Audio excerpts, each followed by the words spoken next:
پلوشا کہ یہ مراد سعید صاحب کو تو ویسے ہی کوئی مورل اتھارٹی نہیں ہے کہ وہ آ کے کسی قسم کا بھی بھاشن لوگوں کو دیں. وہ کیوں جی؟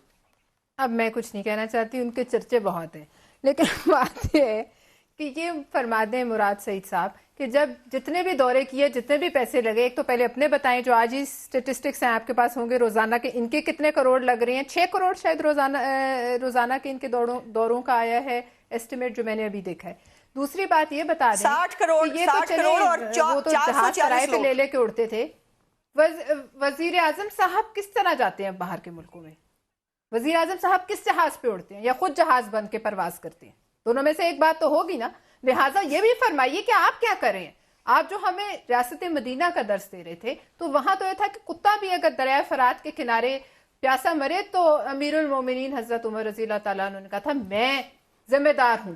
آج آپ کہہ رہے ہیں کہ جو جلا تو وہ پتہ نہیں کون ذمہ دار تھا، جو سب سے غریب لوگ تھے وہ ذمہ دار تھے، جو ویٹرز تھے، جو چوکیدار تھے وہ ذمہ دار تھے. کہاں گئے؟ یہ ریاست مدینہ کا کون سا نیا ماڈل ہے جو ہمیں سکھایا جائے؟